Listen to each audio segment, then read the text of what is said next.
안녕하세요. 찬양 참 잘하시네요. 아름다운 찬양 감사드립니다. 찬양을 통해서 또 우리 마음을 촉촉히 또 채워주시는 것 같습니다. 함께 우리 같이 기도하시겠습니다. 우리를 사랑하시는 하나님 아버지 감사합니다. 세상에서 아무 소망 없이 살아가던 저희들, 오직 죄 가운데 어둠 가운데 살아가던 저희들에게 먼저 하나님의 귀한 십자가의 사랑을 보여주시고 하나님의 자녀로 삼아주시고 또 이 세상 살아갈 때도 항상 우리와 함께 하시며 도우시고 또 인도하심을 감사드립니다. 우리가 주님께 받은 너무나 크고 놀라운 은혜와 사랑이 있기에 저희들 그 사랑에 우리 마음이 감동되어서 또 이 사랑을 전하기 위해서 우리 남은 삶을 살고 있습니다. 오늘 주님이 사랑하시는 우리 후포교회 형제와 자매님들 한자리에 함께 불러 모아주시고 하나님을 찬송하며 또 하나님 말씀으로 교훈받으며 또 귀한 교제의 시간을 가지고자 합니다. 하나님께서 우리 각자의 사정과 형편 다하시오매 합당하신 말씀으로 우리 마음을 위로해 주시고 또 격려해 주시고 또 힘을 공급해 주셔서 우리 남은 삶을 오직 하나님을 믿는 믿음 가운데서 또 살아갈 수 있도록 도와주시고 인도해 주시옵소서. 우리 가운데 여러 가지 힘든 분들도 있다면 또 마음에 시험받는 분들이 있다면 주님께서 그 마음과 생각을 지켜주시고 오직 하나님의 큰 사랑의 위로의 말씀으로 신앙을 굳건히 세워주시며 주님 앞에 귀하게 쓰임받는 형제와 자매님들이 될 수 있도록 도와주시옵소서.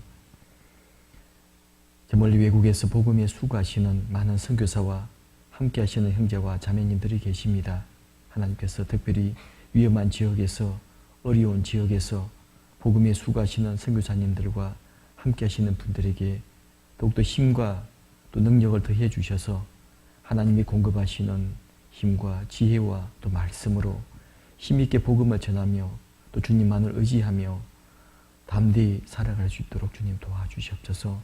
또 전국에 많은 저희 교회가 있습니다. 동일한 말씀으로 함께 말씀을 배우며 복음을 전하며 애쓰고 있습니다. 전국의 모든 교회도 주님이 보살펴 주셔서 하나님의 신실한 일꾼으로 또 마지막 때로 살아가는 복음의 일꾼으로 부족함이 없도록 살아가도록 주님 돌봐주시옵소서. 이제 얼마 후에 이제 학예 수양회가 시작됩니다. 1차부터 5차까지 그리고 중고등부 수양회까지 모든 일정 가운데 주님이 함께 해주시고 이번 수양회를 통해서도 이러지 많은 영혼들 구원받도록 도와주시고 그 귀한 주님의 역사에 우리 후포교회 형제와 자매님들 귀한 복음의 도구로서 사용될 수 있도록 인도해 주시옵소서. 그리고 교회에 수고하시는 우리 목사님과 임원들 주님께서 필요한 지혜와 능력 더해 주시고 주님 앞에 신실한 일꾼으로 맡기신 일을 잘 감당하며 또 형제와 자매님들을 믿음에 세우는 그 일에 복음을 전하는 그 일에 조금도 부족함이나 소홀함이 없도록 주님 돌봐주시고 함께 주시옵소서. 또 배우는 말씀 우리 각자에게 또 필요한 말씀으로 교훈해 주시고 하나님을 더 많이 알고 또 하나님 앞에 어떤 마음가짐으로 살아가야 될지 배우는 귀한 시간 될 수 있도록 인도해 주시옵소서. 주님께 모든 시간 부탁드리며 우리를 사랑하시는 주 예수님 이름으로 기도드립니다. 아멘. 우리 성경 우리 히브리서 11장 찾아보시겠습니다. 11장 31절입니다.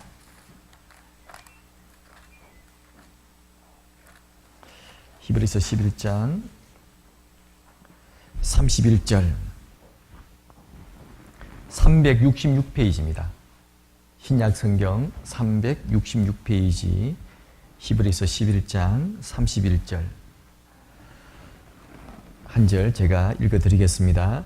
믿음으로 기생 라합은 정탐꾼을 평안히 영접하였으므로 순종치 아니한 자와 함께 멸망치 아니하였도다. 오늘은 히브리 11장에 기록되어 있는 믿음의 여인 이 라합에 대해서 같이 좀 말씀을 통해 교훈을 받고자 합니다. 우리 후포교회 형제 자매님들, 어젯밤에 이제 토요 교제 시간에 이제 참석하신 분도 계시고 그렇지 못한 분도 계십니다.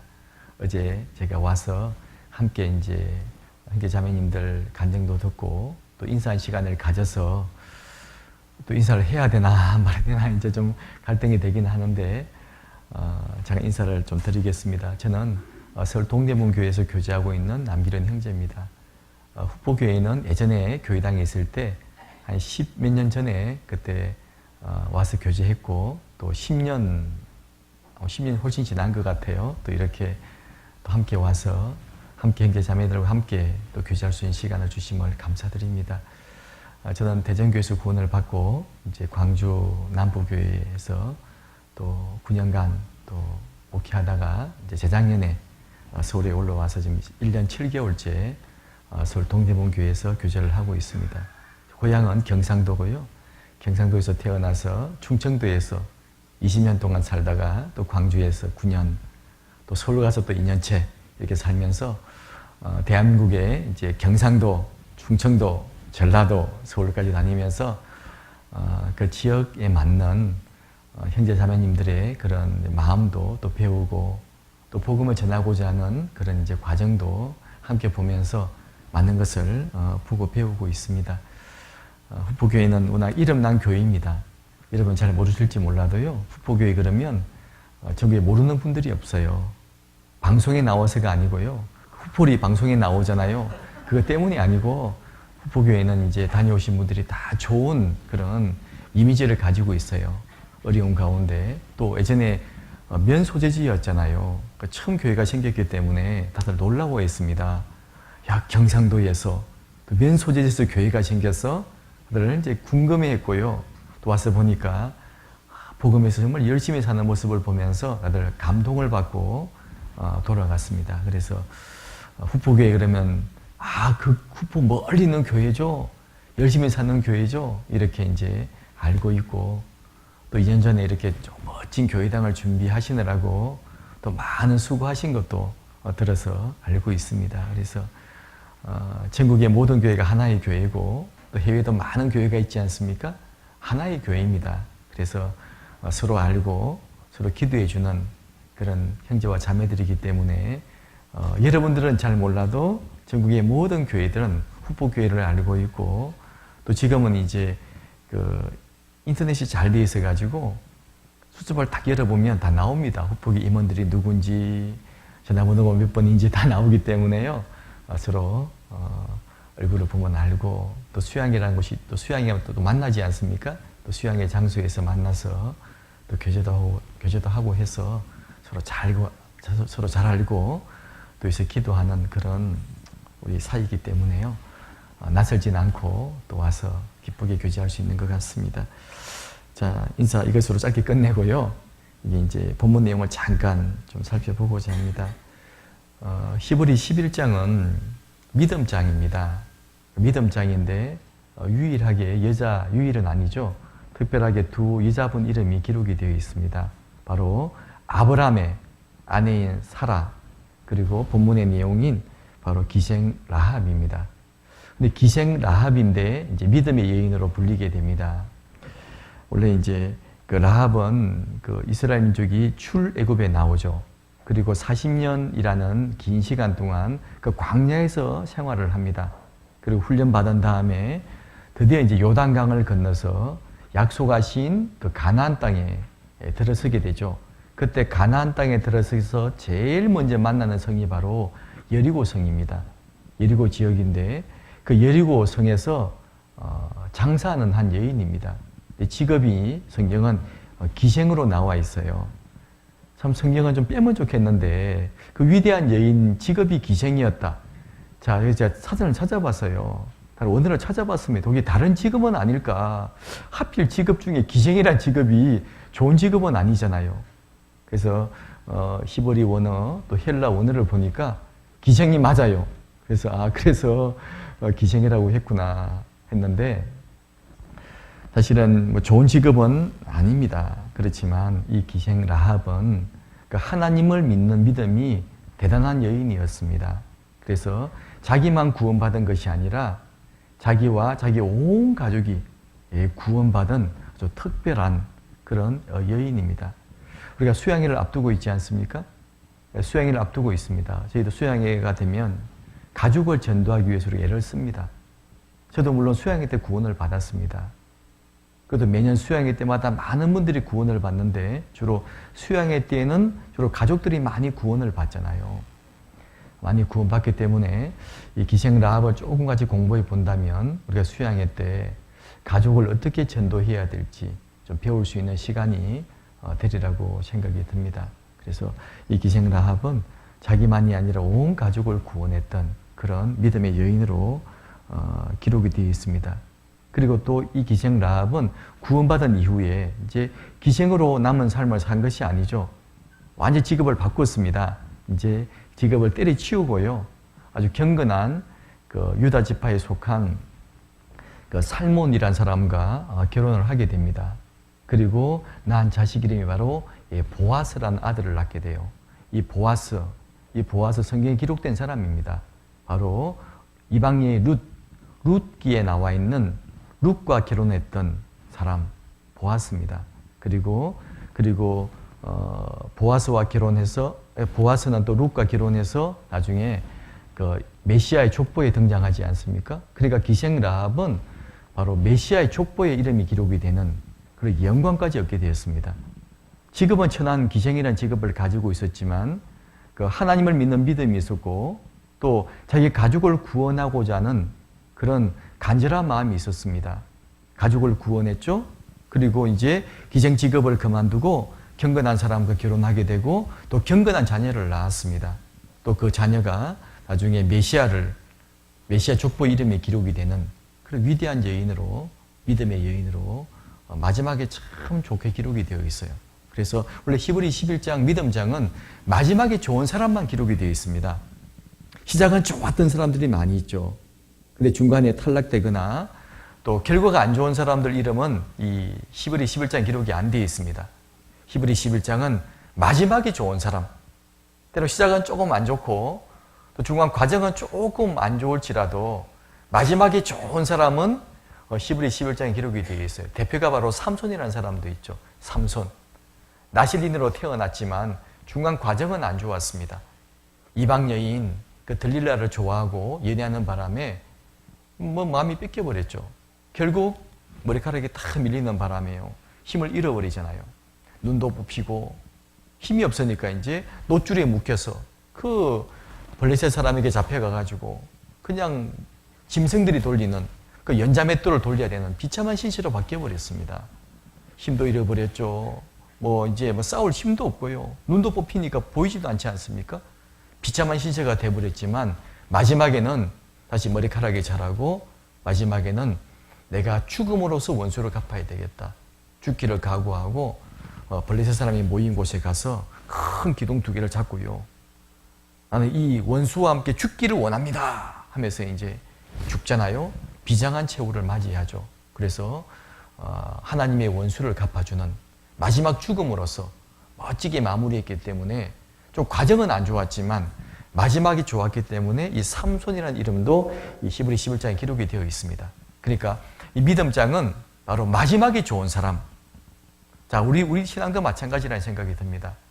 언제 구원을 받았든 중요하지 않습니다. 살아오면서 어떤 과정을 겪었든 중요하지 않습니다. 마지막 때 복음을 위해서, 하나님을 위해서 멋지게 쓰임받을 수 있다면 하나님은 정말 그 사람을 기뻐하시리라 생각이 듭니다. 그래서 우리 신앙도 끝까지, 에녹도 그런 경우였잖아요. 에녹도 기록이 되어 있지 않습니까? 에녹도 300년간 하나님과 동행을 했습니다. 그리고 유다서 1장에 보면 마지막 들려 올라갈 때까지 무슨 일을 했느냐? 하나님의 심판을 외쳤습니다. 하나님이 이 땅에 주님이 이 땅에 임하시게 될 것이다. 임하게 될 때 너희를 심판할 것이다. 마지막 끝까지 심판을 외치다가 하나님은 그 사람을, 에녹을 데리고 올라갔지 않습니까? 그리고 에녹을 데리고 올라갈 때 하나님을 기쁘시게 하는 자라 하는 증거를 얻었느니라. 마지막이 좋았잖아요. 딱 데리고 올라가셨습니다. 그래서 에녹이라는 이름도 히브리 11장에 기록이 되어 있어요. 그래서 오늘은 이제 라합에 대해서 잠깐 공부를 해보겠습니다. 구약성경 여호수아 2장을 보겠습니다. 여호수아 2장에 라합에 대한 내용이 잘 나와 있습니다. 여호수아 2장 1절입니다. 이 여호수아 내용을 좀 갈피를 끼워두면 좋을 것 같습니다. 2장에다가 책갈피를 끼워두시고요. 여호수아 2장 1절부터 몇 절 제가 읽어드리겠습니다. 321페이지입니다. 여호수아 2장 1절입니다. 눈의 아들 여호수아가 시딤에서 두 사람을 정탐으로 가만히 보내며 그들에게 이르되 가서 그 땅과 여리고를 엿보라 하며 그들이 가서 라합이라 하는 기생의 집에 들어가 거기서 유숙하더니 혹이 여리고 왕에게 고하여 가로되 보소서 이 밤에 이스라엘 자손 몇 사람이 땅을 탐지하러 이리로 들어왔나이다. 여리고 왕이 라합에게 기별하여 가로되 내게로 와서 내 집에 들어간 사람을 끌어내라. 그들은 이 온 땅을 탐지하러 왔느니라. 그 여인이 그 두 사람을 이미 숨긴지라.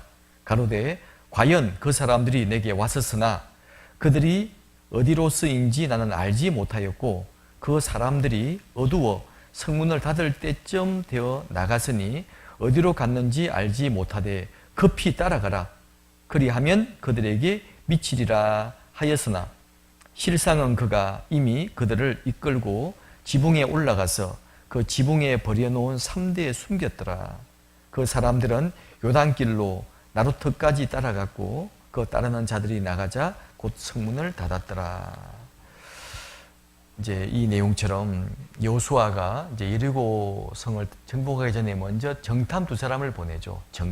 정탐꾼입니다. 보내서 성을 잘 돌아봐라 하고 보냈는데 들켰어요. 왕이 알았죠? 군대를 보냈습니다. 어디로 들어갔지? 기생 라합 집에 들어갔습니다. 기생 라합은 그냥 몸만 판다고 생각하면 안 되고요. 그냥 여관 같은 곳을 여관도 하고 술집도 하고 또 기생도 하는 그런 묵는 곳이었습니다. 그래서 군대를 보내가지고 라합 너희 집에 들어간 두 사람이 어디 있느냐 물어본 겁니다. 근데 라합은요 그 내용을 듣고 이제 군대가 온다 말 듣고 두 사람을 숨겼어요. 빨리 올라가십시오. 지붕에 이제 그 삼을 베가지고 말리기 위해서 두어는 삼 사이에 숨겨놓고요. 꼼짝 말고 숨어 있으십시오 하고 내려가서 이제 군대를 맞이한 거죠. 그 사람 두 사람 왔는데요. 난 누군지 몰랐습니다. 왔다가 또 좀 전에 나갔습니다. 급하게 따라 나가 보십시오. 그러면 만날 수 있을 겁니다. 하면서요. 거짓말을 하죠. 자, 왕이 보낸 군대에게 거짓말을 합니다. 그리고 두 사람을 숨겨줘요. 이제 목숨을 걸고 한 거죠. 그 행동이 여기 나와 있잖아요. 그래서 이 말은 이 라합이 왜 이런 일을 했느냐가 중요합니다. 라합은 하나님을 알았습니다. 하나님을 만나고 싶어 했어요. 기회가 왔죠. 드디어 이스라엘 민족이 하나님이 보낸 두 정탐을 만났습니다. 그리고 목숨을 걸고 지켜준 거예요. 그 히브리 11장에 기록이 되어 있죠. 믿음으로 라합은 정탐을 숨겨두었다고 영접했다고 되어 있습니다. 바로 왕이 사람을 보내서 그 사람을 찾아내라고 내어놓으라고 요구했지만 기생 라합은요 그 요구를 듣지 않고 도리어 숨겨주었잖아요. 그것은 하나님을 알았기 때문입니다. 하나님을 두려웠기 때문이잖아요. 저기 8절에 보면요. 보십시오. 8절. 두 사람이 눕기 전에 라합이 지붕에 올라가서 그들에게 이르러 말하되 여호와께서 이 땅을 너에게 주신 줄을 내가 아노라. 우리가 너희를 심히 두려워하고 이 땅 백성이 다 너희 앞에 간담이 녹나니 이는 너희가 애굽에서 나올 때 여호와께서 너희 앞에서 홍해의 물을 마르게 하신 일과 너희가 요단 저편에 있는 아모리 사람의 두 왕 시혼과 옥에게 행한 일 곧 그들을 전멸시킨 일을 우리가 들었음이라. 우리가 듣자 곧 마음이 녹았고 너희의 영고로 사람이 정신을 잃었나니 너희 하나님 여호와는 상천하지의 하나님이시니라. 이 라합은 하나님이 어떤 분인지 분명히 알고 있었잖아요. 하나님이 출애굽에 나와서 어떻게 이스라엘 민족을 보호하셨는지, 오는 가운데 많은 전쟁이 있었는데 어떻게 싸워서 승리케 해주셨는지, 하나님은 하늘과 땅 아래에 유일하신 분이다. 라합은 분명히 알았습니다. 그 말 들으니까 라합 마음이요, 너무 놀라웠던 겁니다. 너무 두려웠던 겁니다. 마음이 녹았다고 되어 있죠. 자기만 마음이 녹은 것이 아니라 사실 여리고성 사람이 다 알고 있었습니다. 알고 두려워했다고 되어 있잖아요. 그래서 라합은 생각을 해본 겁니다. 야, 이런 하나님 정말 만나고 싶다. 그리고 정말 두 정탐을 만났잖아요. 그러니까 목숨을 걸고 이 두 정탐을 숨겨준 겁니다. 특히 이제 여리고는 작은 성이 아닙니다. 큰 성이에요. 큰 성에서 이제 숙박업을 하기 때문에요. 오메 가면 사람들이 하나 말 다 들었을 것 아닙니까? 야, 저기 광야에서 한 민족이 오고 있는데, 무시무시한 민족이 오고 있어. 하나님이 함께하는 민족인데, 이스라엘 민족이라는 나라, 이스라엘 민족인데 오는 곳마다 전쟁을 치룰 때 승리하고 하나님이 도와주셔서 다 듣고 알고 있었습니다. 라합은요. 야, 정말 그런 분이 계시는구나, 그런 분이 계시는구나. 이렇게 이제 마음 가운데 그러니까 하나님에 대해서 지식을 가지고 있잖아요. 그리고 그 지식이 바로 하나님을 알았기 때문에 자기와 자기 민족을 구원한 겁니다. 자, 우리도 마찬가지죠. 우리도 성경을 배우는 가운데 하나님을 배우잖아요. 하나님 모르고 살았던 분들이 많이 계십니다. 그러다가 이제 성경을 배우는 가운데 하나님 이런 분이구나, 정말 위대하신 분이구나, 천지 만물을 만드신 분이고 인간 역사를 다 다스리시는 분이고 사람의 생사와 화복을 주관하시는 분이구나 배우지 않습니까?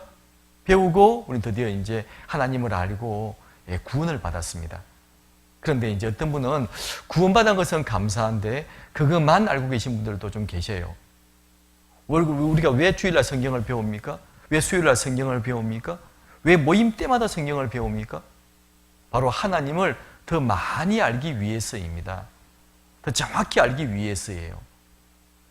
다른 교회 나가시는 분들도 알고는 계십니다. 하나님에 대해서. 하나님 있죠? 대답은 합니다. 그런데 어떤 하나님을 알고 계십니까? 그 대화를 하다 보면 대부분 잘 모르세요. 알기는 알지만 하나님이 어떤 분인지 잘 모르십니다. 우리는 성경을 통해서 하나님을 배우지 않습니까? 어떤 분인지를 정확히 배웁니다.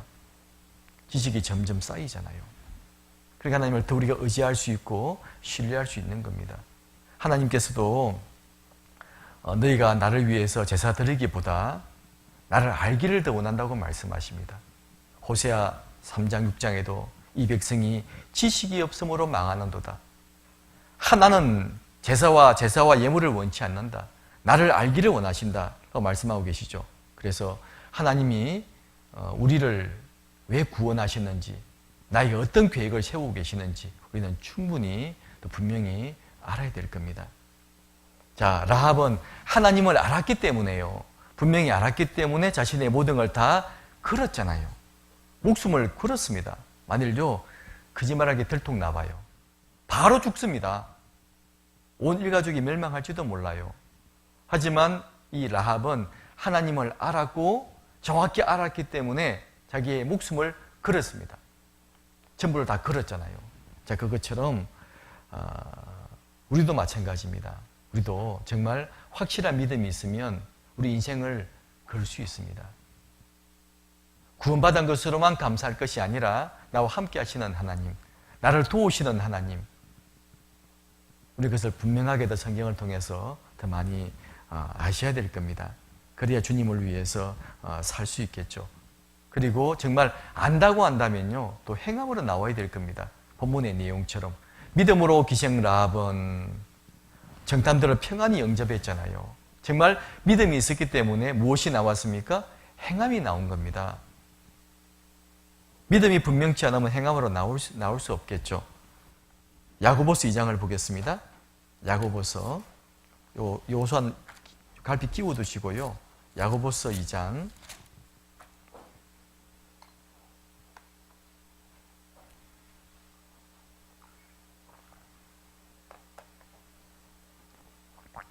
2장 25절입니다. 374페이지입니다. 야고보서 2장 25절 26절 제가 읽어드리겠습니다. 374페이지. 또 이와 같이 기생 라합이 사자를 접대하여 다른 길로 나가게 할 때 행함으로 의롭다 하심을 받은 것이 아니냐. 영혼 없는 몸이 죽은 것 같이 행함이 없는 믿음은 죽은 것이니라. 여기서도 야고보서에서도 기생 라합이 사자를 접대하고 다른 길로 나가게 할 때는 행함으로 한 것 아니냐. 행함으로 의롭다 하심을 받은 것이 아니냐. 이렇게 말씀을 하시면서 행함이 없는 믿음 자체는 죽은 믿음이다. 정말 믿음이 있다면 행함으로 나와야 된다. 그 말씀이잖아요. 그러니까 행함으로 구원을 받는다는 말씀이 아닙니다. 정말 구원받은 사람이라면 행함이 나와야 된다. 그런 말씀입니다. 이 기생 라합은 믿음이 있었기 때문에 행함이 나왔던 것처럼 우리도 정말 구원받은 사람이라면 행함으로써 그 믿음을 증명해야 된다. 말은 구원받았다고 하는데 행함이 나오지 않는다면 어떻게 그 믿음을 진짜 믿음이라 말할 수 있겠느냐. 이제 그런 말씀이죠. 그래서 행함을 통해서 믿음이 증명이 된다. 그런 말씀입니다. 그래서 우리도 사실은 믿음으로 살아가야 되잖아요. 구원받은 사람이라면 믿음으로 살아야 됩니다. 자, 이것이 다시 히브리서 앞으로 좀 돌아가 보겠습니다. 히브리서 11장. 히브리서 11장 5절입니다. 5절 6절 365페이지 히브리서 11장 5절 6절 제가 읽어드리겠습니다. 믿음으로 에녹은 죽음을 보지 않고 옮기웠으니 하나님이 저를 옮기심으로 다시 보이지 아니하니라. 저는 옮기우기 전에 하나님을 기쁘시게 하는 자라 하는 증거를 받았느니라. 믿음이 없이는 기쁘시게 못하나니 하나님께 나아가는 자는 반드시 그가 계신 것과 또한 그가 자기를 찾는 자들에게 상 주시는 이심을 믿어야 할지니라. 이게 이 말씀은 믿음이 6절에요. 믿음이 없이는 기쁘시게 못한다. 이 말은 믿음이 없이는 기쁘시게 하는 것이 불가능하다. 이렇게 번역이 되어 있습니다. 그러니까 믿음의 삶을 살지 않는다면 하나님 마음을 기쁘시게 하는 것이 불가능하대요. 그러니까 믿음의 삶이라는 게 뭐냐? 바로 하나님을 기쁘시게 하는 게 믿음의 삶인데 믿음으로 살아야지만이 하나님이 기뻐하신대요. 그런 말씀이잖아요. 그랬으면서 이제 앞에 5절의 말씀은 에녹은 믿음으로 에녹은 죽음을 보지 않고 옮기웠으니 하나님이 저를 옮기심으로 다시 보이지 아니하니라. 저는 옮기우기 전에 하나님을 기쁘시게 하는 자라는 증거를 받았느니라 라고 말씀을 하고 있지 않습니까? 그래서 에녹의 삶을 말씀하시면서 믿음이 없이는 기쁘시게 못한다. 에녹의 삶 자체가 하나님을 기쁘시게 안 했냐. 그러면서 믿음이 없이는 기쁘시게 못하는 거다. 이렇게 말씀을 하고 계십니다. 자, 우리는 믿음의 삶을 살아야 됩니다. 기생 라합이 그랬잖아요. 알고 있으면 뭐합니까? 하나님이 무서우신 분이야. 이방 민족을 정복하시는 그런 무서우신 하나님이야. 이스라엘 민족 속에 하나님이 계셔. 알고 있으면 뭐합니까? 기회가 왔을 때 라합은 기회를 잡았잖아요. 바로 정탐꾼들을 영접하는 것으로서 이 기생 라합은 믿음을 보인 겁니다. 자, 우리도 마찬가지죠. 이게 에녹도 믿음의 증거를 보인 것처럼 우리의 삶도 마찬가지입니다. 하나님을 믿고 하나님을 기쁘시기 위한 삶을 살아간다면 우리도 뭔가 믿음의 삶으로서 우리 믿음을 보이게 될 겁니다. 이게 이제 그 에녹은 여기 300년간 동행했지 않습니까? 300년간 하나님과 동행했다고 창세기 5장에 나와 있습니다. 300년간 하나님과 동행하면서 하나님을 기쁘시게 했습니다. 우리는 어떻습니까? 우리 지금 구원받은 지가 300년 되신 분은 없잖아요. 많이 돼야 50년, 40년 되겠죠. 보통 20년, 10년도 될 겁니다. 하여튼 에녹은 300년간 하나님과 동행하는 삶을 살았습니다. 그러면서 하나님을 기쁘시게 하는 자란 증거를 받았다고 되어 있잖아요. 그러면 우리의 삶도 과연 교회에서 내 형제와 자매들이, 내 주위 분들이 과연 나의 삶을 보고 어떻게 말을 할까? 정말 저 형제님은, 정말 저 자매님은 정말 하나님을 기쁘시게 하는 사람이다. 증거를 우리도 얻어야 되지 않겠어요? 그냥 나 혼자 열심히 산다고 중요한 게 아닙니다. 교회에서 또 주위의 형제와 자매들이 또 하나님이 보실 때 나를 어떻게 보실까 생각해 보는 것도 지혜라는 생각이 듭니다. 그래서 정말 믿음을 가져야지만이, 믿음의 삶을 살아야지만이 하나님 마음을 기쁘시게 할 수 있습니다. 예수님 당시에요, 3년 반 동안 공생애 하실 때 예수님이 깜짝 놀란 사건이 몇 번 있었습니다.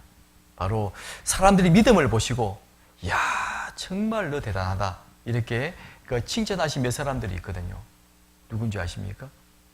자, 마태복음 8장을 보겠습니다. 보면서 과연 믿음의 삶이 어떤 것인지 좀 생각해 보면 좋겠습니다. 마태복음 8장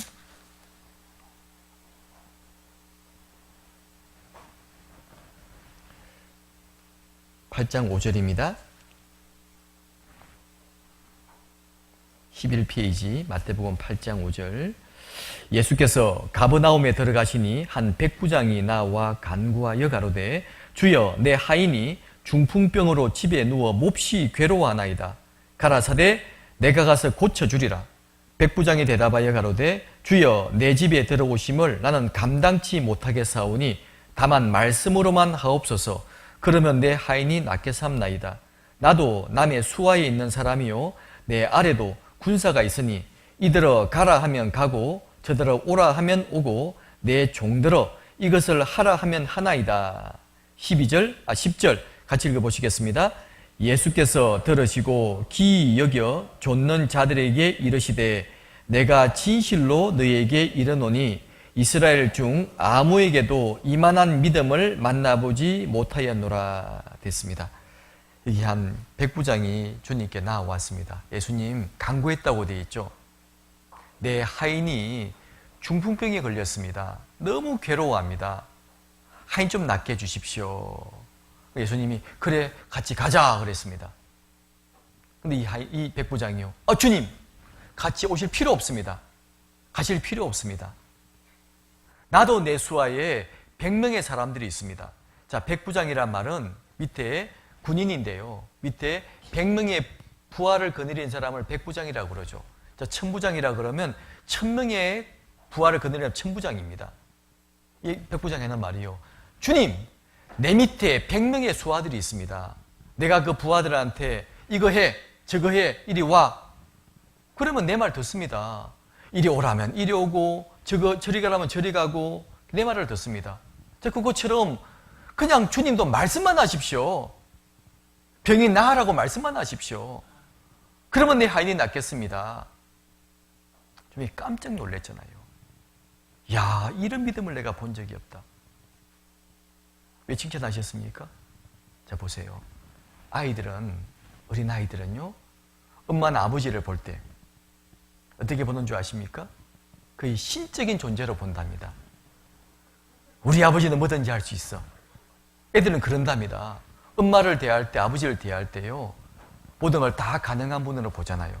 그러다가 이제 초등학생이 되고 질문합니다. 엄마가 대답을 못해. 엄마 이거 모르네.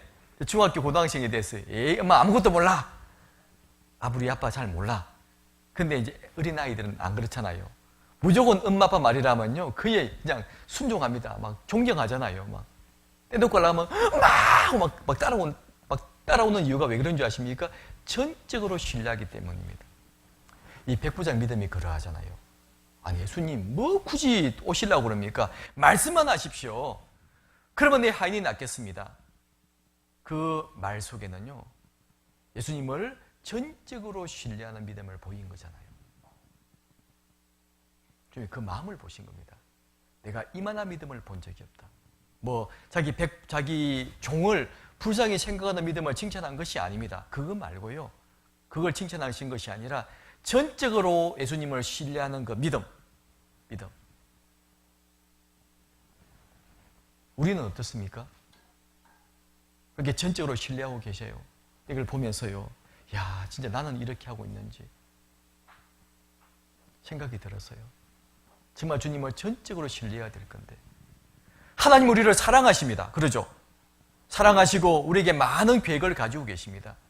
그리고 사랑하신다고 하는 것도 말로서만 사랑하신 게 아니지 않습니까? 십자가 돌아가심으로.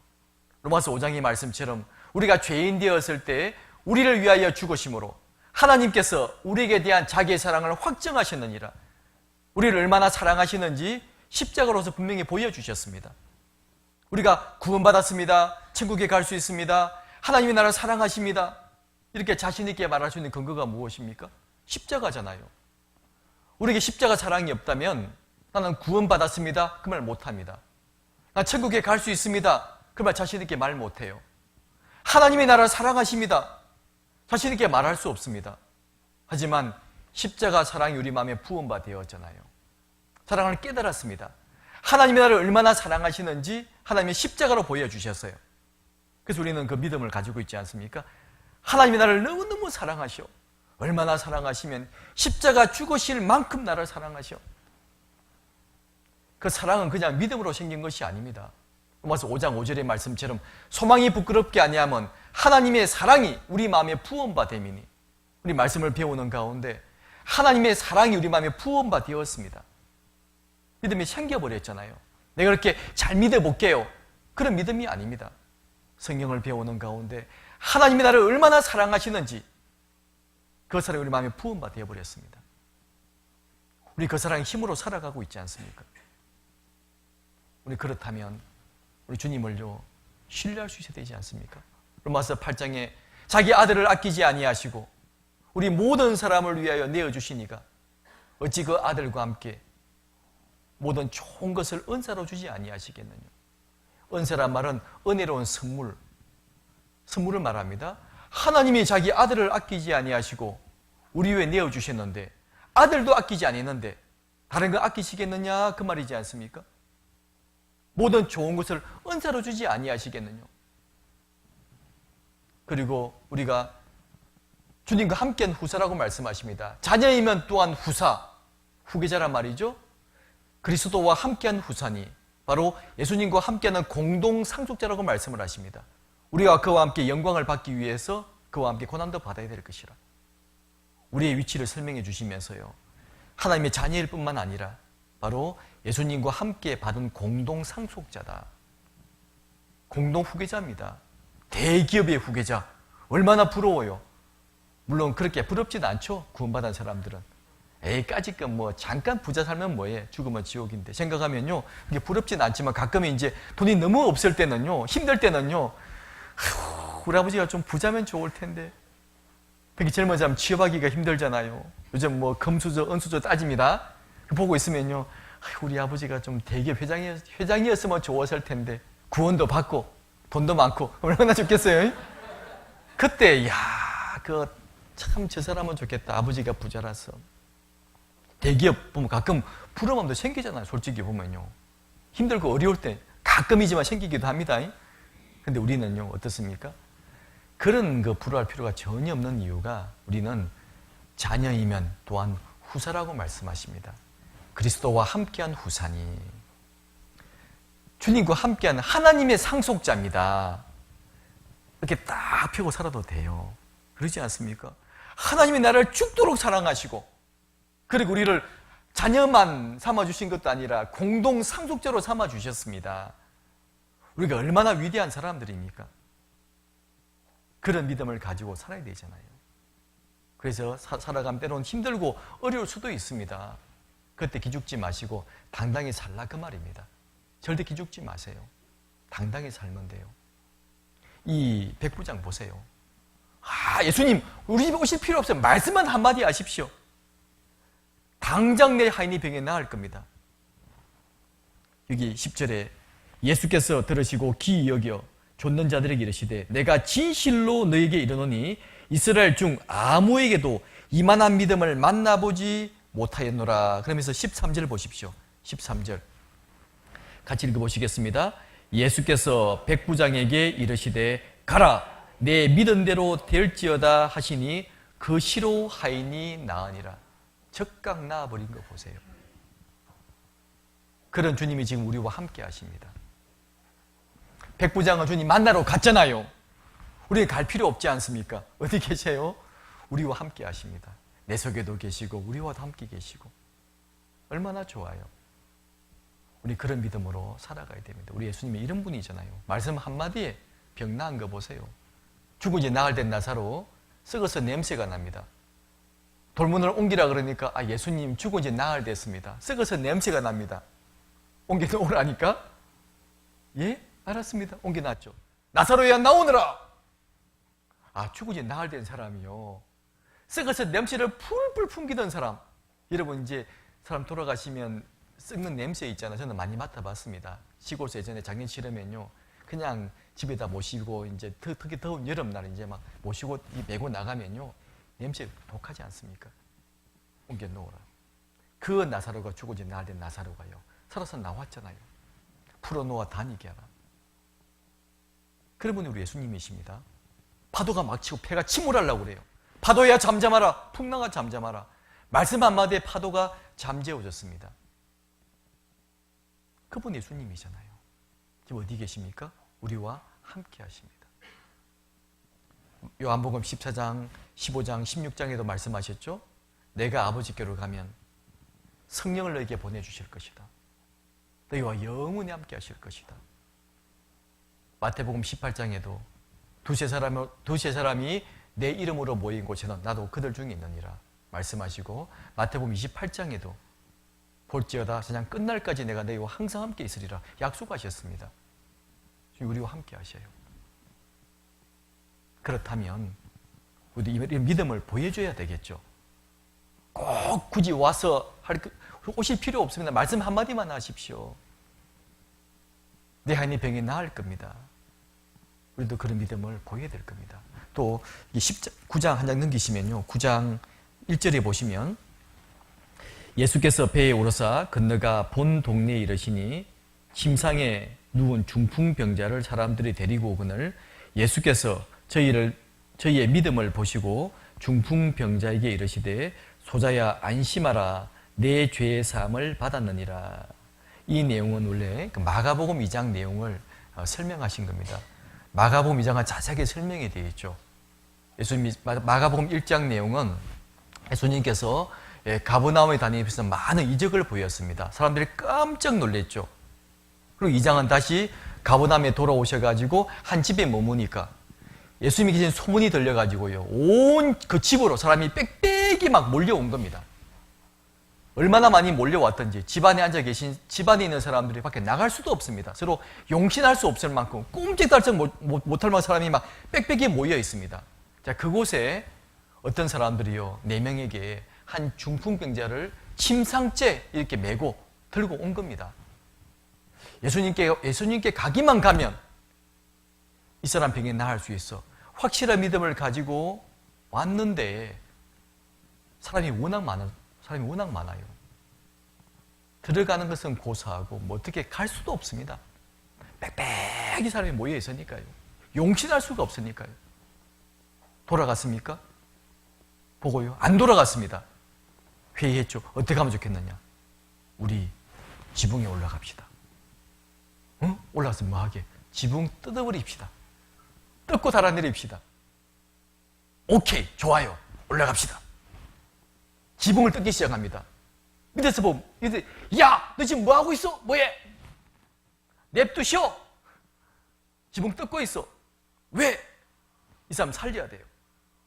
우리 집인데 내가 집 지어줄게요. 했겠죠, 그죠? 주인이 볼 때 기분 얼마나 기가 막히게 해서 주인이 볼 때요. 나머지 지붕을 뜯고 있으니까 사람들이요, 걱정하지 마시오. 우리가 집 새로 지어줄 테니까 걱정하지 마시고 내버려 두시오. 지붕을 뜯었습니다. 사람을요 다 달아내린 겁니다. 지붕을 뜯다가 뭐가 떨어지면요 밑에 사람 다칩니다. 조심조심 해가면서요 사람을 줄이 매달아 가지고 하나, 둘, 셋, 넷 달아내린 사건이 마가복음 2장이고 이 마태복음은 간단하게 설명이 되어 있어요. 지금 쭉 지켜보셨죠. 그리고 저희의 믿음을 보시고 소자야 내 죄의 사함을 받았느니라. 병 나았다 이렇게 말씀하지 않으시고 소자야 내 죄의 사함을 받았느니라 그 말씀을 하셨어요. 사람 주위에서 수근수근하며 쥐가 니기에 사람들을 사한다고 말하냐? 내가 누구를 너희가 아느냐? 나는 사람의 죄를 사는 권세가 있는 것을 너에게 알게 하노라 말씀하시면서 소자야 네 침상을 들고 걸어가라. 벌떡 일어나가지고 침상을 들고요 걸어 나갔지 않습니까? 그때 하신 말씀이 여기도 저희의 믿음을 보시고 마가복음 2장도 저희의 믿음을 보시고 환자의 믿음도 보셨습니다. 그리고 함께 모시고 온 사람 믿음을 보셨잖아요. 사람이 빽빽이 둘러서 있습니다.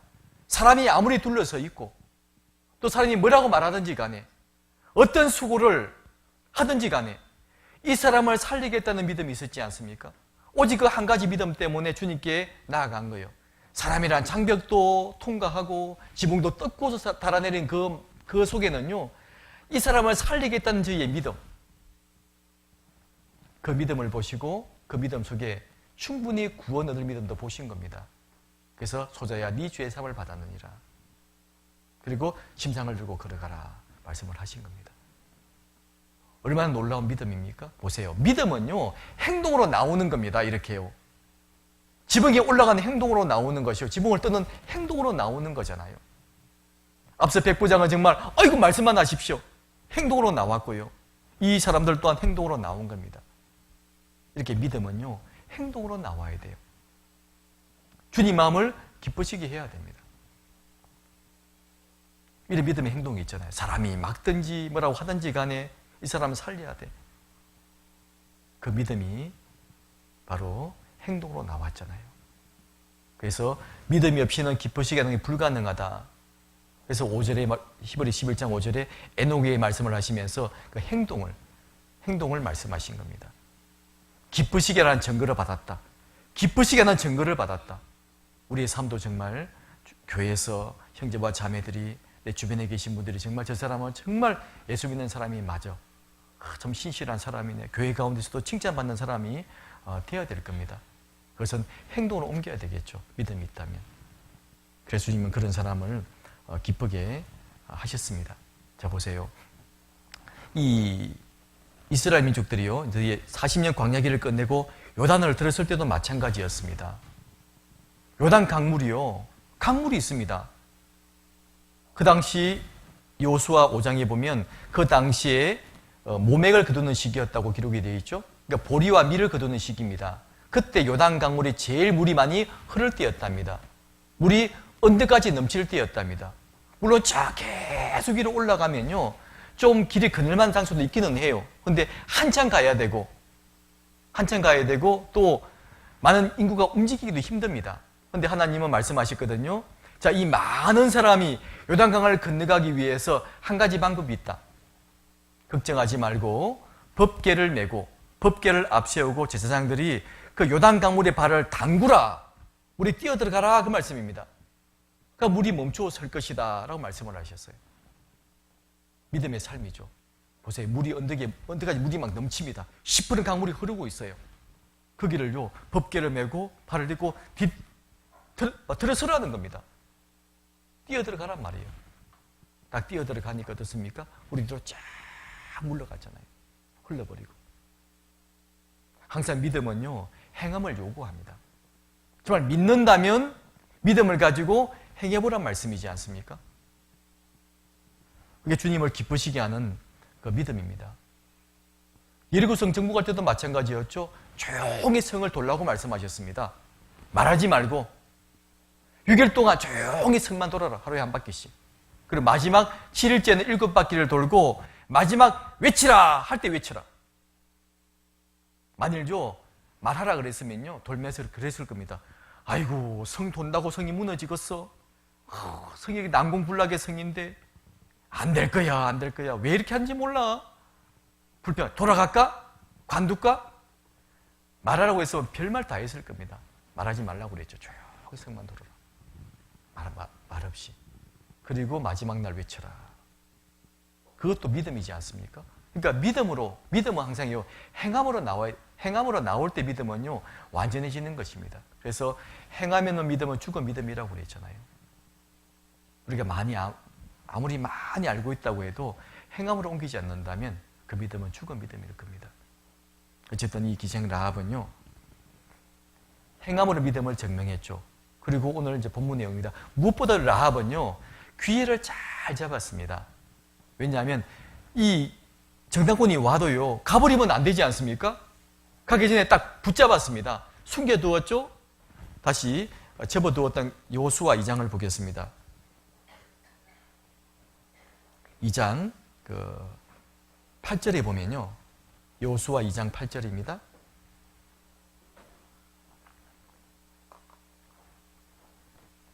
이 장 8절, 두 사람이 눕기 전에 라합이 지붕에 올라가서 그들에게 이르러 말하되, 이 보세요. 이제 두 정탐꾼이 이제 딱 자려고 할 때 올라갔습니다. 올라가서 말하죠.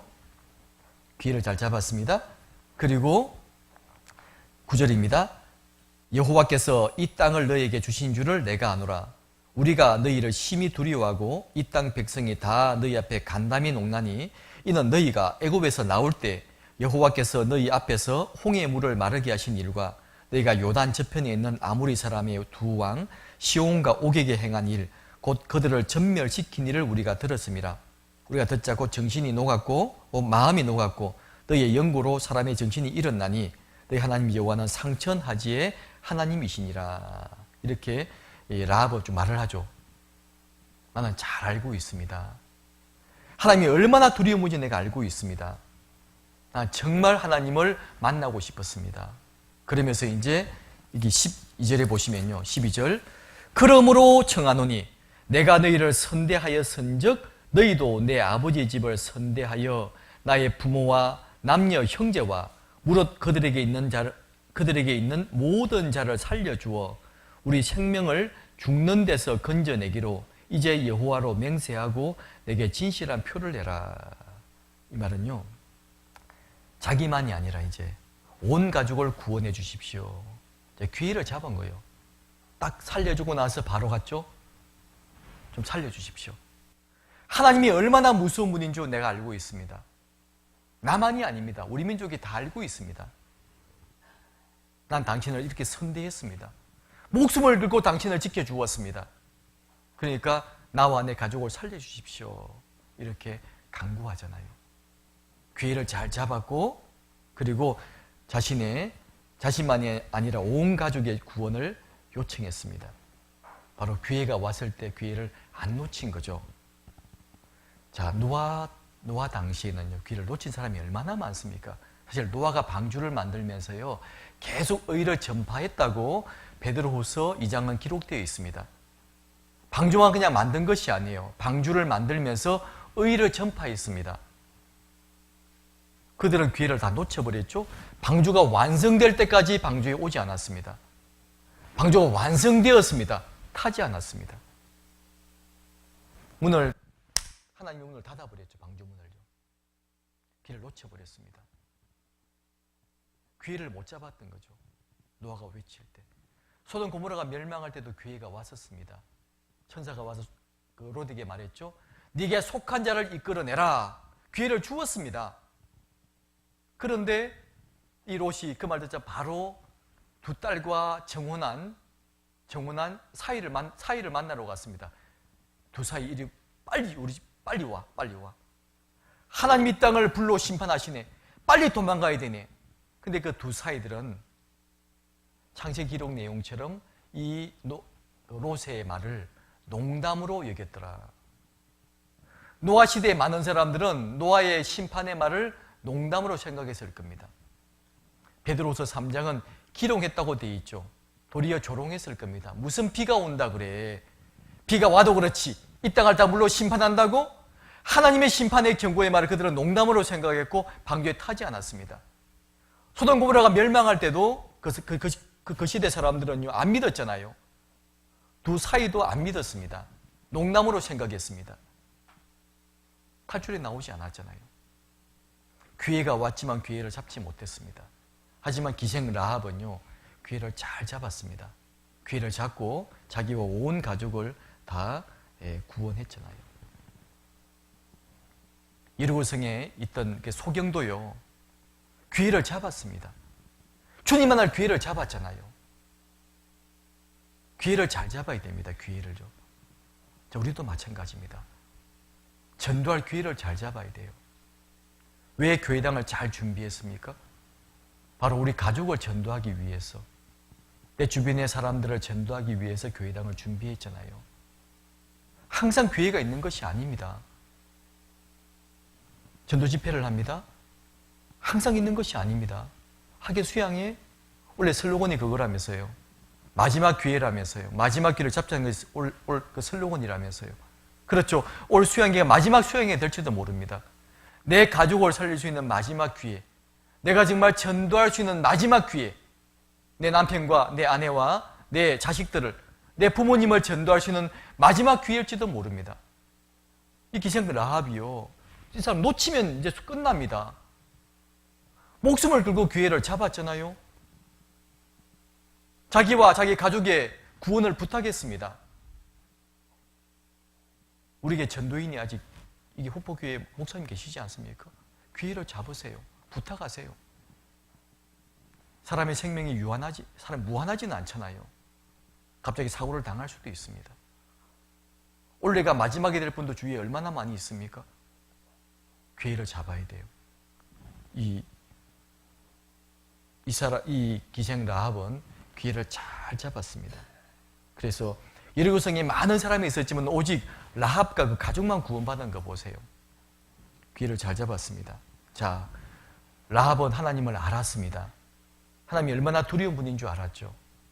그리고 어떻게 하면 하나님을 만날 수 있을까 소원하고 있을 때 드디어 정탐을 만났습니다. 정탐꾼을 만났죠.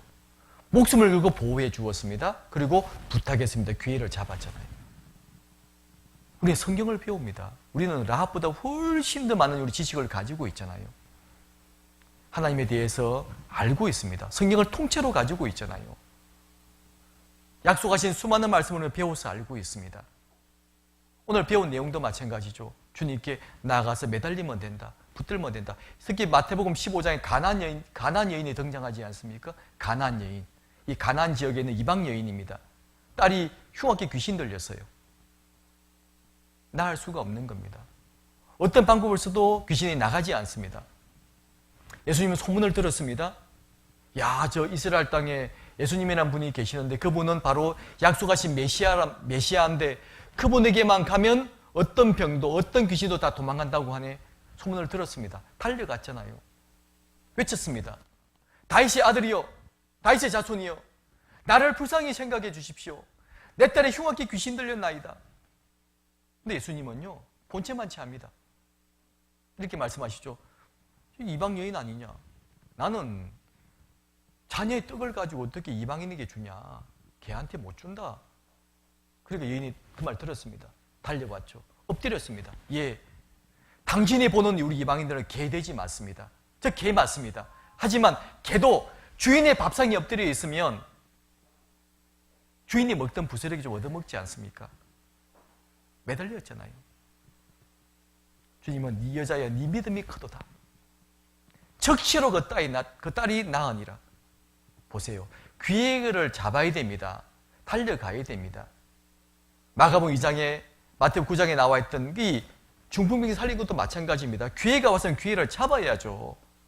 지붕을 뜯고서라도 사람을 달아내려야 됩니다. 그래야 구원을 받죠. 사람이 많다고 안 들어가면요, 어떻게 구원하겠습니까?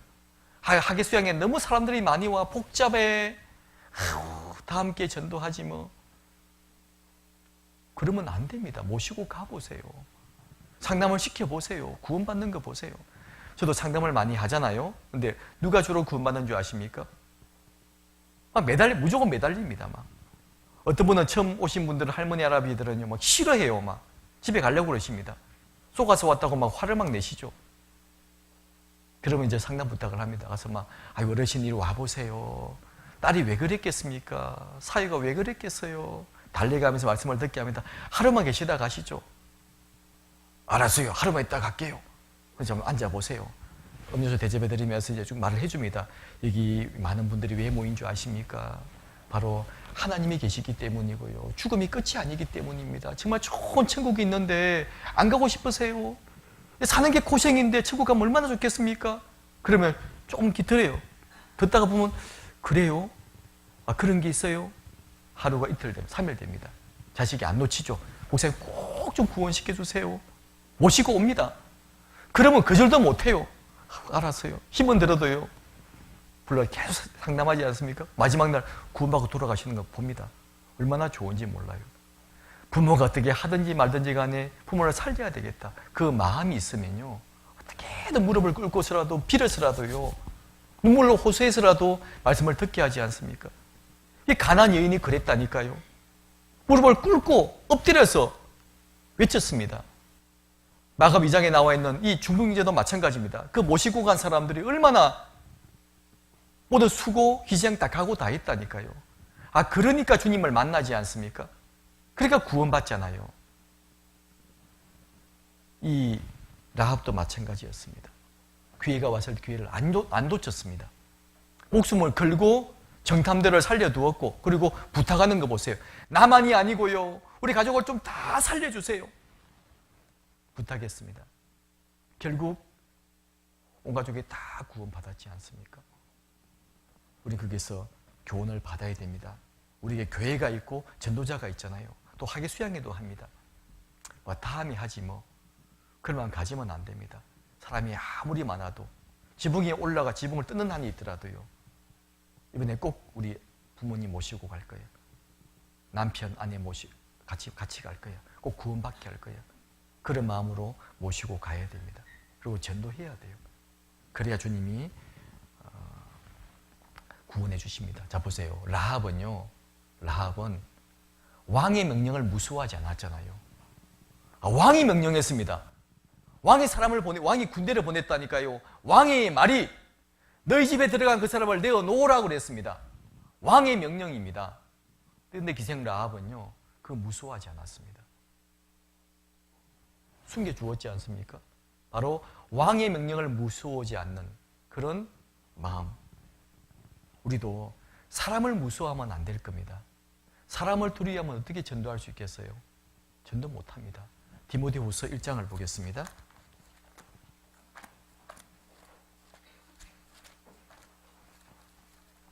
디모데후서 1장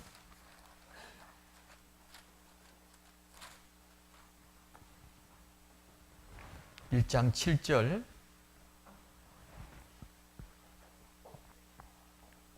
343페이지입니다. 디모데후서 1장 7절입니다.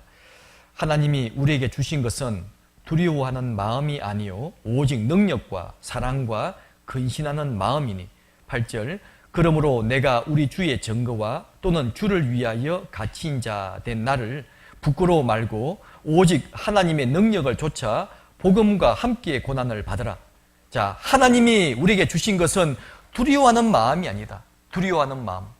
다른 번역에 보면요, 비겁한 마음, 무서워서 피하는 마음이 아니라는 거잖아요. 소심한 마음이 아니다. 하나님이 우리에게 주신 마음은 사람을 보고 두려워하고 소심해하고 무서워하고 그런 마음이 아니다. 오직 능력과, 이 능력이란 말은요, 마치 다이나마이트가 뻥 하고 터지는 것처럼요, 그 권능을 말하는 겁니다. 큰 능력과 사랑과 근신하는 마음이니. 그러니까 우리가 복음을 전할 때 사람을 두려워하면 어떻게 복음 전할 수 있겠습니까? 자, 골리앗과 싸우러 나온 다윗이요. 골리앗이 얼마나 키가 큽니까? 다윗은 어린 소년에 불과해요. 아직 군대 갈 나이도 안 된, 양이나 지키고 있을 그냥 청소년입니다. 상대방 싸울 거인 골리앗은 엄청난 거인이에요. 나갈 때 어떻게 나갔습니까? 너는 칼과 창과 단창으로 나오지만 나는 여호와 이름으로 나간다. 담대히 나아갔지 않습니까? 돌멩이가 나가지고 죽여버렸습니다. 사울 왕도 두려워하고 온 이스라엘 군대가 다 두려워했던 그 골리앗을 다윗은요, 당당히 나아간 거 보세요. 배짱으로 나아간, 그냥 깡당으로 나아간 거 아닙니다. 이미 다윗은요, 평소의 삶 가운데 양을 기를 때부터 공과 사자와 싸워서 승리한 적이 경험이 있잖아요. 믿음은 이렇게 쌓이는 겁니다. 믿음은 체험하는 거죠. 삶 속에 주님을 믿고 행함으로 옮겨봐야 됩니다. 그런데 믿음이 쌓이는 거잖아요. 그래서 하나님은 다윗에게 믿음을 주신 것처럼, 용기를 주신 것처럼 우리도 마찬가지입니다. 바울도 마찬가지였죠. 당당히 나아갔잖아요. 바울이 뭐 사람을 두려워했습니까? 두려워한 적 없습니다. 어떤 사람 앞에 당당히 바울은 나아갔습니다. 그래서 디모데에게 말하죠. 디모데야, 하나님이 너에게 주신 것은, 우리에게 주신 것은 두려워하는 마음이 아니다. 상황을 보고 비겁해하고 소심해하고 피하는 그런 마음이 아니다. 오직 능력과 사랑과 근신하는 마음이다. 그래서 8절에 그러므로 내가 우리 주의 증거와 또는 주를 위하여 갇힌 자 됐나? 바로 이제 로마 감옥에 갇혀 있습니다. 그런 나를 부끄러워하지 말고 오직 하나님의 능력을 따라서 복음과 함께 고난을 받아라. 고난이 있다. 나 감옥에 갇혀 있지 않느냐? 그거 부끄럽게 생각하지 마라. 두렵게 생각하지 마라. 괜찮다, 괜찮다. 근데 그거 전혀 없다. 당연히 고난이 있는 거다. 당당히 복음을 전하라. 라고 고민의 말입니다. 해주고 있잖아요. 우리도 마찬가지입니다. 복음 전하는 것 쉬운 일 아닙니다. 마귀와의 싸움인데 쉽겠습니까? 세상과의 싸움을 해야 됩니다. 얼마나 어려우면 요한복음 16장에 예수님 말씀하셨죠. 앞으로 너희가 실족지 않기 위해서 내가 한마디 말해주겠다. 때가 되면 사람들이 너희를 추리할 거다. 또 죽일 거다. 걱정하지 마라. 두려워하지 말라고 말씀하십니다. 어려움은 당연히 있습니다. 어려움은요. 있지만 우리가 어려움 때문에 주저앉고 소심히 하고 피해버린다면 어떻게 복음 전할 수 있겠습니까? 마귀는 금방 압니다. 마귀는요, 기가 막히게 알아요. 제가 이제 전도인 하면서 광주에서 9년 동안 전도를 했습니다. 할 때 이제, 물론 대전서도 마찬가지였고요. 이제 이런 분이 계세요. 목사님, 저희 아버지는 너무 강해요. 절대 저희 집에 와서 복음 못 전합니다. 보통 분이 아니세요. 막 겁을 내요. 자매님 같이 한번 가보게요. 목사님 가면 안 될 텐데요. 한번 같이 한번 가보시게요. 그러면서 그럽니다. 가서 제가 맞아도 괜찮습니다. 맞으면 복이라니까요. 자, 목사를 때리면 그분이 얼마나 미안해하고 양심이 찔리겠냐고. 말씀 들을 거니까 걱정하지 마시고 가보자고. 가면 사실은요, 한 번도 맞아본 적이 없습니다. 가면 아이고 오셨어요 하고요, 돌아오라고 그래요. 손님이 왔는데, 목사가 왔는데 그냥 가라고 하겠습니까? 나중에 난리가 날지언정 가면 그래도요, 손님이라고 들어오라고 한다니까요. 사람은 양심이라는 게 있습니다. 특히 이제 어떤 종교인이 오게 되면요, 함부로 내치지 못합니다. 양심이라는 게 있거든요. 뭔가 종교심이라는 게 있기 때문에 그러니까 함부로 대할 수가 없어요. 딸 자식한테는 막 큰 소리 쳐도요, 목사가 가면 그래도요, 큰 소리 못 칩니다. 물론 가끔 안 그런 분도 계시지만 대부분 분들은 그래요. 딱 당당히 나아가면요, 문 열어줍니다. 물론 고개 쳐다보지는 않지만요, 어르신 앉아보세요 하면서 이제 이런 말 저런 말 하다 보면 마음이 좀 부드러워지거든요. 그래야 전도문이 열리지. 우리 아버지는요, 너무 무서워서 복음 못 전합니다. 겁이 나서 못 가요. 어떻게 복음 전하겠습니까? 겁내지 말라니까요. 하나님이 함께 하십니다. 그래서 바울이 말씀을 디모데에게 하고 있는 거예요. 디모데야, 걱정하지 마라. 내가 지금 감옥에 갇혀 있지만 그거 두려워하지 마라.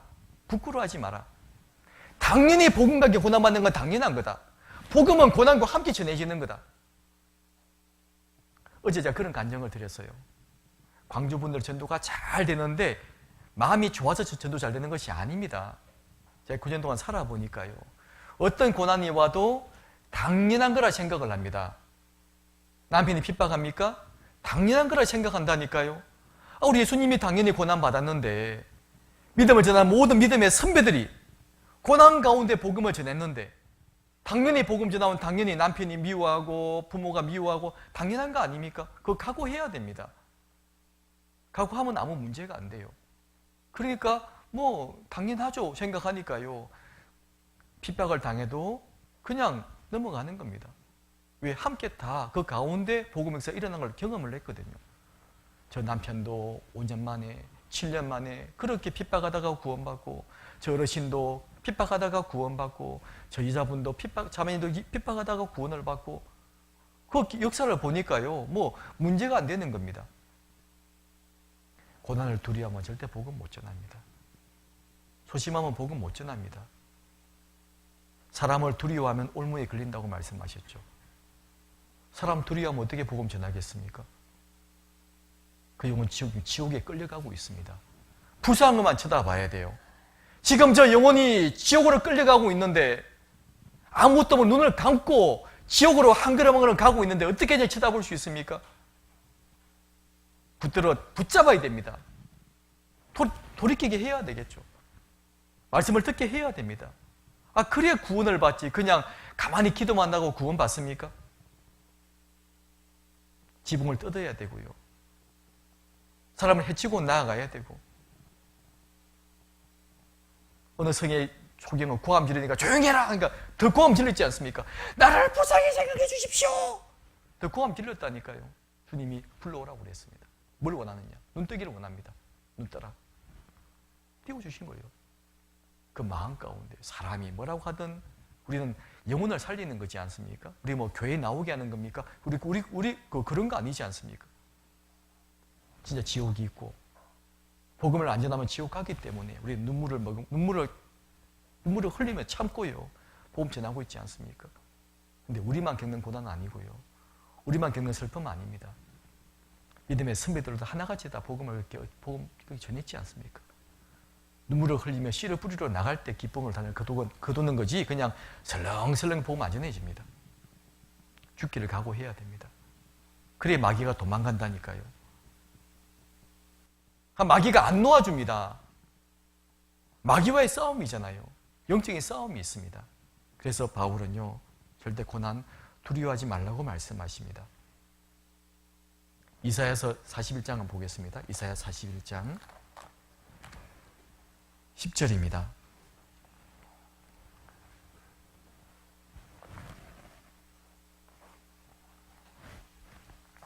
이사야 41장 10절 천공 15페이지입니다.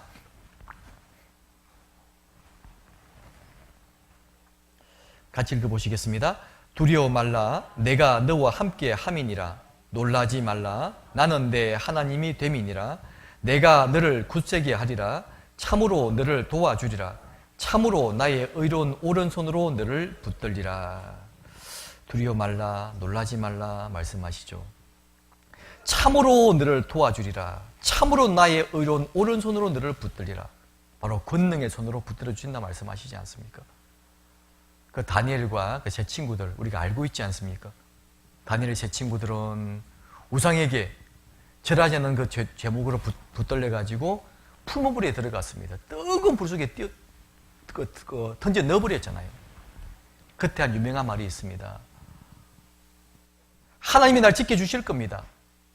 그리 아니하실지라도 난 절대 우상에게 절하지 아니할 줄을 왕은 아시옵소서. 당당히 나갔습니다. 왕은 제 사람을 아꼈거든요. 잘 아껴서 잘 키워놨는데 이제 우상에게 경배를 안 하니까 절을 안 하니까요.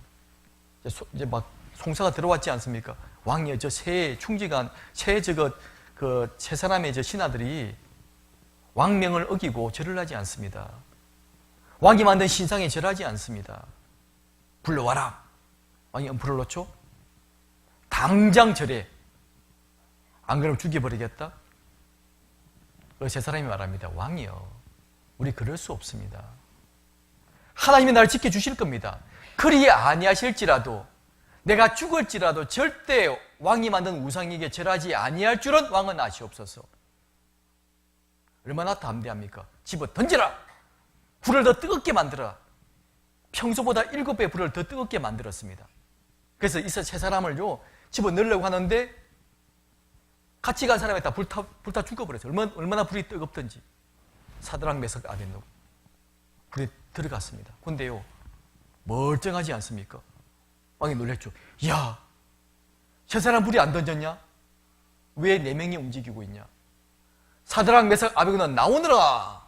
나와서 보니까요 머리카락도 안 탔습니다. 옷에 탄내도 안 났지 않습니까? 멀쩡히 살아 나온 거 보세요. 하나님이 지켜주셨습니다. 필요하다면. 다니엘 기도하는 것 때문에요. 사자굴에 들어갔지 않습니까? 하나님의 사자 입을 막아버렸습니다. 멀쩡히 살아 나왔잖아요.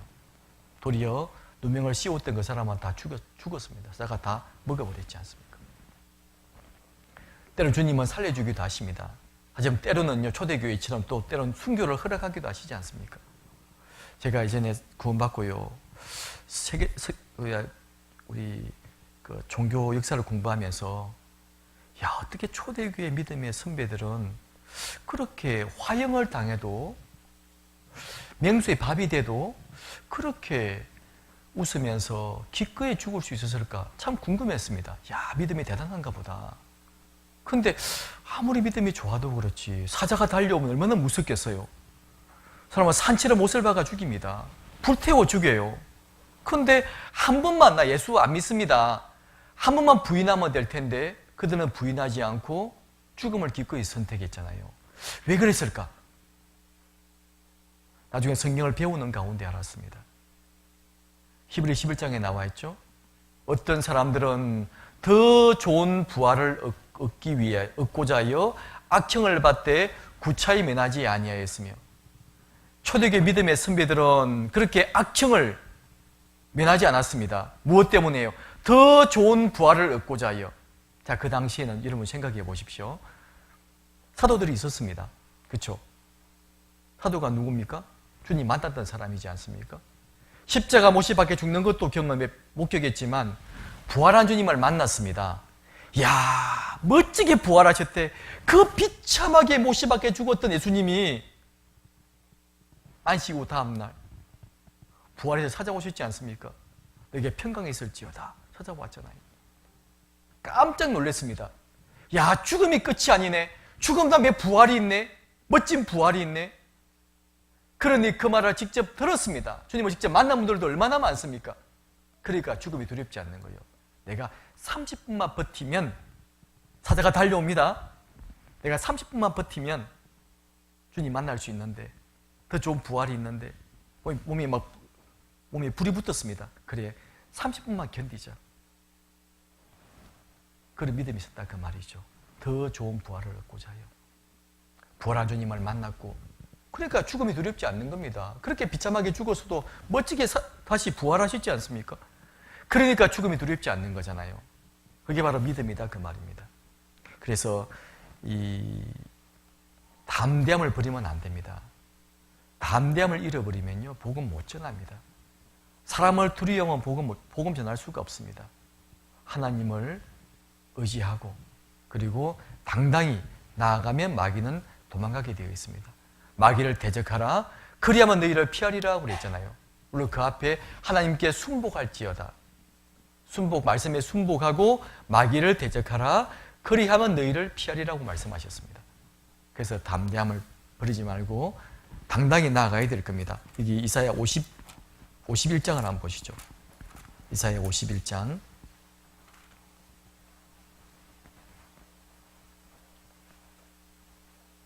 7절입니다. 51장 7절 제가 읽겠습니다. 의를 아는 자들아, 마음에 내 율법이 있는 백성들아, 너희는 나를 듣고 사람의 회방을 두려워 말라. 사람의 비방에 놀라지 말라. 12절 가라사대 너희를 위로하는 자는 나연을 너는 어떠한 자이기에 죽을 사람을 두려워하며 풀같이 될 인자를 두려워하느냐. 하늘을 펴고 땅의 기초를 정하고 너를 지은 자 여호와를 어찌하여 잊어버렸느냐. 너를 멸하려고 예비하는 저 학대자의 분노를 어찌하여 항상 종일 두려워하느냐. 학대자의 분노가 어디 있느냐. 하나님 말씀하시죠. 두려워하지 말라고 말씀하십니다. 하나님이 나와 함께 하시고 하나님이 권능의 손으로 우리를 붙잡아주고 계시고 우리를 위로한 분은 하나님이 계시는데 왜 사람을 두려워하고 사람의 회방에 두려워하고 왜 놀라고 그렇게 하느냐. 그러지 말라고 말씀하십니다. 담대함을 버리면 안 됩니다. 복음 전할 수가 없습니다. 그래서 담대하게 복음을 전하면 되죠. 그래서 라합은요, 그런 이제 담대한 마음이 있었잖아요. 담대한 마음으로 왕의 명령을 했지만 까짓거 나는 나와 내 가족을 살리기 위해서 이 사람을 영접해야 돼. 목숨을 걸고 정탐을 영접했습니다. 그리고 온 가족을 살렸잖아요. 다시 여호수아 2장, 갈피 끼워뒀던 말씀이 있죠. 여호수아 2장 17절을 보겠습니다. 17절 2장 17절입니다. 2장 17절. 두 사람이 그에게 이르되 내가 우리로 서약게 한 이 맹세에 대하여 우리가 허물이 없게 하리니 우리가 이 땅에 들어올 때에 우리를 달아내리온 창에 이 붉은 줄을 메고 내 부모와 형제와 내 아비의 가족을 다 내 집에 모으라. 누구든지 내 집 문을 나서 그리로 가면 그 피가 그의 머리로 돌아갈 것이요 우리는 허물이 없으리라.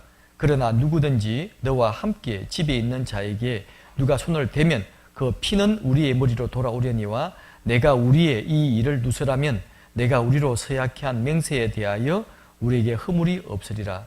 라합이 가로되 너희의 말대로 할 것이라 하고 그들을 보내어 가게 하고 붉은 줄을 창문에 매니라. 이제 라합은 끝까지 매달려서요. 약속 주십시오. 맹세 어떤 언약을 주십시오.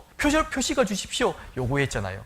그러니까 이 두 정당원이 그러면 요 창문에다가 줄을 다 매달아 두십시오. 붉은 줄을 매달아 두십시오. 그럼 우리가 이 땅을 정복할 때 이 집을 지켜드리겠습니다. 이렇게 요구를 하죠. 물론 붉은 줄은 십자가를 상징합니다. 우리가 구원을 받은 것은 바로 그 붉은 줄이 있는 그 집안이 있을 때 우리가 구원을 받는 거잖아요. 주님의 그 십자가 피로 우리가 구원을 받는 겁니다. 또 교회를 상징하기도 하죠. 우리가 교회 가운데 있을 때 안전하고 믿음을 지킬 수 있는 겁니다. 나가면 신앙 좋았던 분들 금방 신앙 무너집니다. 우리가 알고 있지 않습니까? 그래서 우리가 이 라합은 끝까지 약속을 받고 매달려 가지고 붉은 줄에 대한 이제 정표를 이제 받아냅니다. 그리고 이제 나중에 그 성이 무너질 때 있잖아요. 라합도 두려웠을 겁니다. 하루에 한 바퀴 성을 사람이 돌고 있습니다. 소문 들었겠죠. 야, 지금 이스라엘 사람이 요단강 건너와 가지고 성을 돌고 있어. 오늘도 성을 돌고 있어. 근데 조용히 성을 돌고 있네. 얼마나 무섭겠어요. 조용히 말도 없이 샥 돌고 가고 또 다음날 또 샥 돌고 가고. 이게요, 이게 얼마나 무섭겠습니까? 소문은 들었죠. 무시무시한 민족이 왔는데 야, 말도 한마디 안 하고 샥 돌고 가고. 얼마나 무섭겠습니까? 근데 라합도 무서웠을 겁니다. 그때 뭘 봤을까요? 붉은 줄 보면서요 위로받았을 겁니다. 우리의 신앙생활도 마찬가지예요. 우리가요 주님 십자가를 바라볼 때 그 속에 위로가 있습니다. 때로 우리 구원이 흔들리기도 하겠죠. 그래서 우리 말씀을 배우지 않습니까? 집회 말씀을 듣다 보면 아, 내가 확실히 구원받았지. 그 피가 내 죄를 영원히 속죄했지. 붉은 줄을 쳐다볼 때 또 위로받는 겁니다. 우리가요 위로받고. 그래서 그렇게 하는 겁니다. 그래서 이 라합은 6장 한번 보십시오. 여호수아 6장 22절입니다. 6장 22절. 여호수아가 그 땅을 정탐한 두 사람에게 이르되 그 기생의 집에 들어가서 너희가 그 여인에게 맹세한 대로 그와 그에게 속한 모든 것을 이끌어내라 하며 정탐한 소년들이 들어가서 라합과 그 부모와 그 형제와 그에게 속한 모든 것을 이끌어내고 또 그 친족도 다 이끌어내어 그들을 이스라엘 진 밖에 두고 우리가 불로 성읍과 그 가운데 있는 모든 것을 사르고 은금과 동철 기구는 여호와의 집 곳간에 두었더라. 이거 보면 생각이 나죠. 주님 이때 우리 공동 재림하실 때 바로 교회를 데리고 올라가시는 거잖아요. 바로 예수님 피로 구원받은 사람들만 데리고 올라가시는 거예요. 이 정탐이 들어와 가지고 다 데리고 나갔지 않습니까? 그 집안에 있는 사람들만 데리고 나간 거예요. 밖에 있으면 구원받을 수 없습니다. 바로 예수님 피로 구원받은 사람들, 그 사람들만 주님은 딱 데리고 올라가셔서 상징하기도 합니다. 어쨌든 이 라합은 온 가족을 다 구원했잖아요. 자, 보십시오. 라합 직업이 뭐라고요? 기생이었습니다. 자, 부모님이 볼 때요, 이 라합은 정말 아픈 손가락이었을 겁니다. 하필 직업치고 기생을 하고 있으니, 그죠? 부모님이 볼 때도 또 온 그 가족들이 볼 때도요, 정말 참 부끄러운 딸이고 부끄러운 가족이었을 겁니다.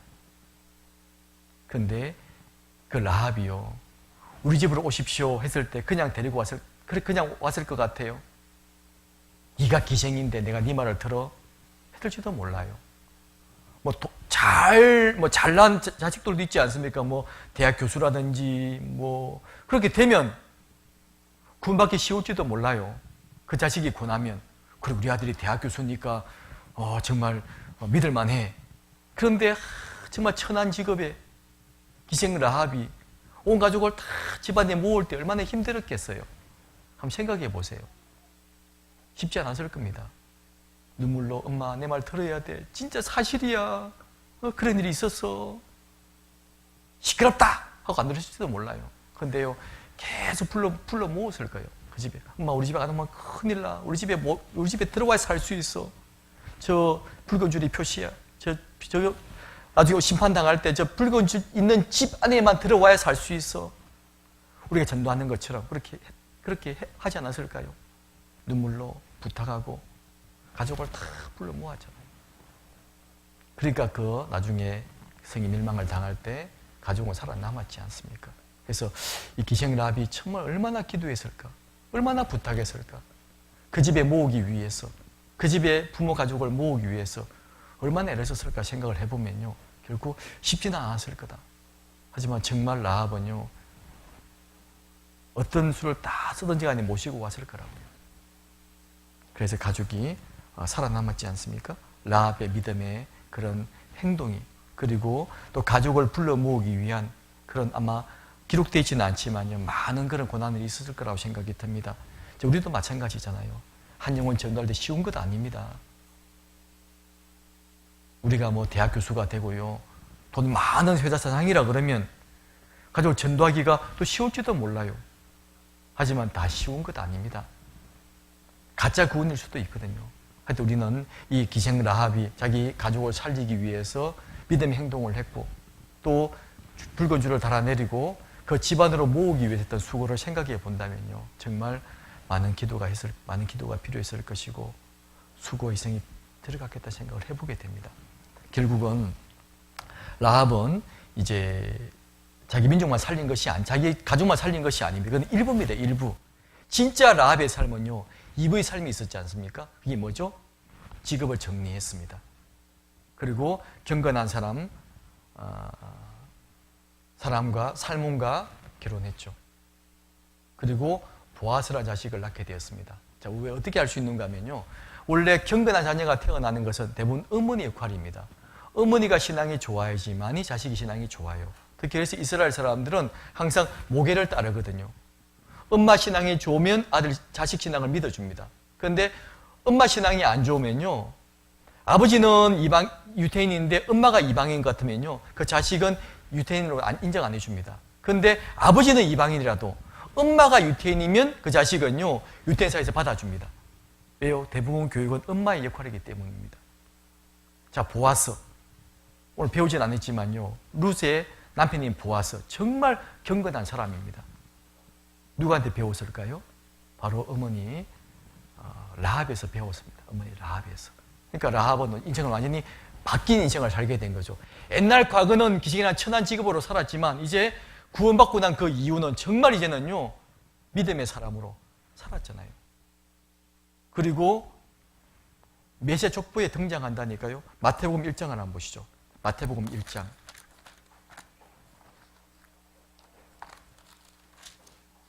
마태복음 1장 5절입니다. 마태복음 1장 5절 제가 읽겠습니다. 살몬은 라합에게서 보아스를 낳고, 보아스는 룻에게서 오벳을 낳고, 오벳은 이새를 낳고, 이새는 다윗 왕을 낳으니라. 다윗은 우리아의 아내에서 솔로몬을 낳고. 바로 다윗 왕의 정조모가 되잖아요. 다윗 왕을 낳고 다윗을 통해서 그리고 이제 메시아가 탄생이 되는 1장 16절에 보시면요, 야곱은 마리아의 남편 요셉을 낳았으니 마리아에게서 그리스도라 칭하는 예수가 나시니라. 이렇게 쭉 족보를 설명하면서 이 기생 라합은 살몬을 만나서 보아스를 낳고, 보아스는 또 룻을 만나서 오벳을 낳고, 오벳은 이새를 낳고, 이새는 다윗을 낳았지 않습니까? 이렇게 위대한, 마태복음 1장에 나온 위대한 족보에 당당히 라합이 기록이 되어 있습니다. 그래서 라합은 이제 모든 사람이 부러워하는 여인이 되었잖아요. 원래 천한 직업의 기생이었습니다. 그런데 이제는 모든 유태인 여인들이 부러워하는 그런 여인이 되었습니다. 그리고 이제 모든 전 세계 그리스도인들이 부러워하는 한 여인이 되었지 않습니까? 이제는 기생 라합으로 부르지 않습니다. 이제는 믿음의 여인 라합으로 이름이 바뀌게 된 거예요. 자, 우리 인생도 마찬가지입니다. 우리도 이름이 바뀌어야 됩니다. 이제는 옛날 누구누구가 아니고요. 옛날 그렇게 술 좋아하던 누구누구가 아니라 이제는 옛날 그렇게 잡기에 능하고 싸움도 잘하고 막 그렇게 안 좋은 이름이 아니라 이제는 정말 예수를 잘 믿는 사람으로 이름이 바뀌게 될 겁니다. 정말 하나님을 기쁘시게 하는 사람으로 이름이 바뀌게 될 겁니다. 내 주위 사람들에게도. 그래서 이제는 예전에 정말 악자같이 끌어모으던 사람에서 이제는 복음을 위해서 베푸는 사람으로, 자기만 생각하던 이기적인 사람에서 이제는 남을 배려하는 이타적인 사람으로, 복음을 위해서 정말 희생하고 헌신하고 수고하는 사람으로 이제 우리 이름이요 바뀌게 될 겁니다. 그래서 사도 바울이 그런 적 이제는 누구든지 그리스도 안에 있으면 새로운 피조물이라. 이전 것은 지나갔으니 보라 새 것이 되었도다.